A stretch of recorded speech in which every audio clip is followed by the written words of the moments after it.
ಪರಮೇಶ್ವರ್ ಏನೋ ಹೇಳ್ಕೊಡ್ತಾವ್ರೆ, ಅವ್ರಿಗೆ ಕ್ಲಾರಿಟಿ ಇದೆ ನೋಡಿ. ಎಚ್ ಕೆ ಪಾಟೀಲು ಅಥವಾ ಪರಮೇಶ್ವರ್ ಎದ್ದು ನಿಂತ್ಕೊಂಡು ಅವರು ಮಂತ್ರಿ ಆಗಿದ್ದಾರೆ. ನೀವು ಉಡಾಫೆ ಜನ ನಮ್ಗೆ ಹೇಳ್ಬೇಕು, ಅವರು ನೀವು ಉಡಾಫೆ ಸುಮ್ಮನೆ ಹೇಳ್ತಾ ಇದ್ದೀರಾ. ಮಂತ್ರಿ ಆಗಿದ್ದಾರೆ ಇರ್ತಾರೆ ಅಂತ ಹೇಳ್ಬಿಡ್ಲಿ, ಮುಗ್ದೋಯ್ತು. ಇದಕ್ಕೆ ಹೋಗಿದೆ ಅವರಿಂದಾನೇ ಅಧಿವೇಶನ ಎಲ್ಲ. ನಾವು 18 ಜನ ಸಸ್ಪೆಂಡ್ ಆಗಿ ಈಗ ಎಷ್ಟು ಜನ ಸಸ್ಪೆಂಡ್ ಮಾಡ್ತೀರಾ ಅವರಿಂದ? ಮತ್ತೆ ಸಸ್ಪೆನ್ಷನ್, ಮತ್ತೆ ಸಭೆ. ಸರಿ, ಅದರಿಂದಾನೇ ಆಗಿದ್ದಲ್ಲ 18 ಜನ. ನಮ್ಮ ಸ್ಪೀಕರ್ ಅವರು ಬಂದು ಮಾತಾಡಿದ್ದವರು, ಟೈಮ್ ಕೊಟ್ಟಿದ್ದವರು, ಅಡ್ಜಸ್ಟ್ಮೆಂಟ್ ಮಾಡಿದ್ದವರು, ಸಸ್ಪೆಂಡ್ ಆಗಿದ್ದವ್ರು ನಾವು. ಈಗ ಸಂಶಯ ಕೇಳಿದಿರಿ, ಅವ್ರು ಉತ್ತರ ಕೊಟ್ಟಿದ್ದಾರೆ. ಇಲ್ಲ, ಕೊಟ್ಟಿಲ್ಲ. ಅವ್ರು ಮಂತ್ರಿ ಆಗಿದ್ದಾರೆ ಹೇಳ್ಬೇಕಷ್ಟೇ ನನಗೆ. ಅವ್ರು ಮಂತ್ರಿ ಆಗಿದ್ದಾರೆ ಇದ್ರೆ ಹೇಳಿ, ಇಲ್ಲ ಅಂದ್ರೆ ಬೇಡ. ಅಧ್ಯಕ್ಷರೇ, ಮಂತ್ರಿ ಆಗಿದ್ದಾರೆ ಅಂತ ಹೇಳಿದ್ರೆ ಇದಾರೆ ಅಂತ ಅರ್ಥ, ನಾವು ಕೂತ್ಬಿಡ್ತೀವಿ. ಇಲ್ಲ ಅಂದ್ರೆ ಇಲ್ಲ, ನಮ್ದೇನು. ಅದಕ್ಕೆ ಅವ್ರು ಏನು ಮುಖ್ಯಮಂತ್ರಿ ಬಂದು ಮಾತಾಡ್ತಂತ ಹೇಳಿದಾರಲ್ಲ. ಈಗ ನಾನು ಪರಮೇಶ್ವರ್ ಅವ್ರನ್ನ ಏನಂತ ಸಂಬೋಧನೆ ಮಾಡಬೇಕು ಹೇಳಿ. ನಿಮ್ಗೆ ಹೇಗೆ ಬೇಕಾದ್ರೆ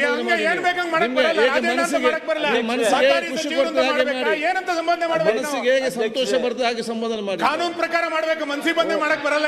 ಆದಷ್ಟು ಗೊತ್ತಿದೆ, ಕೇಳುದು ಯಾಕೆ? ಗೊತ್ತಿದೆ ಅಲ್ಲ, ಗೊತ್ತಿದೆ ಮತ್ತೆ ಕೇಳಲಿಕ್ಕೆ ಹೋಗ್ಬೇಡಿ. ಈಗ ಸದನ ನಡೆಸಲಿಕ್ಕೆ ಅವಕಾಶ ಮಾಡಿಕೊಡಿ. ಇಲ್ಲ,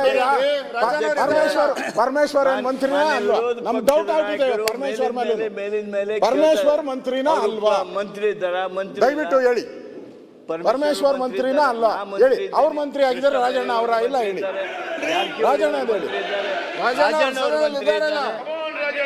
ಅವ್ರ ಮಂತ್ರಿ ಇದ್ದಾರೆ.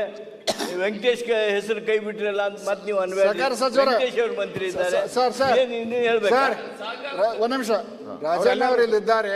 ನಾನು ಮಂತ್ರಿ ಆಗಿದ್ದೇನೆಪ್ಪ, ವಿರೋಧ ಪಕ್ಷದವ್ರು ನೀವು ಯಾಕೆ ಚಿಂತೆ ಮಾಡ್ತೀರಿ? ನಾನು ಮಂತ್ರಿ ಆಗಿದ್ದೇನೆ, ಮಂತ್ರಿಯಾಗಿ ಮುಂದುವರಿತೀನಿ ಅಂದ್ರೆ ನಮ್ಗೆ ಸಂತೋಷ. ಆ ಒಂದು ಮಾತು ಅವ್ರು ಹೇಳ್ಬಿಡ್ಲಿ. ನಿಮ್ಗೆ ಡೌಟ್ ಇದೆ ಈಗ? ನಾವೆಂತ ಮಾಡುದು? ನಿಮ್ಮ ಡೌಟ್ಗೆಲ್ಲ ಉತ್ತರ ಆಗ್ತದೆ ಈಗ. ಒಂದ್ ನಿಮಿಷ ಅಧ್ಯಕ್ಷರೇ, ಚರ್ಚೆ ನಡೆದಿದ್ರು. ರಾಜಣ್ಣನವರು ಮೌನಕ್ಕೆ ಶರಣಾಗಿದೆ ನೋಡಿದ್ರೆ ನಿಮ್ಗೇನ್ ಅನಿಸ್ತೈತಿ? ಹೋದ್ರು ಅಂತ ನಿಮಗೇನ್ ಅನಿಸ್ತೈತಿ? ಮಂತ್ರಿ ಅಂತ ಅನಿಸ್ತಿದೆ. ಅಧ್ಯಕ್ಷರೇ, ಅವರು ರಾಜೀನಾಮೆ ಕೊಟ್ಟು 2 ಗಂಟೆ ಆಗಿದೆ. ನಮ್ಗೆ ಅಲ್ಲಿ ಅವ್ರು ಕೂತ್ಕೊಂಬಾರ್ದು ಈಗ. ನೋ, ಅವರು ರಾಜೀನಾಮೆ ಕೊಟ್ಟ ಮೇಲೆ ಅಲ್ಲಿ ಕೂತ್ಕೊಂಬಾರ್ದು. 2 ಗಂಟೆ ಆಗಿದೆ. ನಾವ್ ಹೇಳ್ತಾ ಇದ್ದೀವಿ, ತಪ್ಪಿದ್ರೆ ಹೇಳಿ. 6 ತಿಂಗಳು ಸಸ್ಪೆಂಡ್ ಮಾಡಿದ್ದೀರಾ, ನಾನು 1 ವರ್ಷ ಸಸ್ಪೆಂಡ್ ಮಾಡಿ, 1 ವರ್ಷ ಸಸ್ಪೆಂಡ್ ಮಾಡಿ. ನಾನು ಕೇರ್ ಮಾಡಲ್ಲ, 1 ವರ್ಷ ಮಾಡಿ. ಅವ್ರು ಅಲ್ಲಿ ಕೂತ್ಕೊಂಬಾರ್ದು, ಅವರು ತೀರ್ಮಾನ ಮಾಡ್ತದೆ ನೋಡಿ.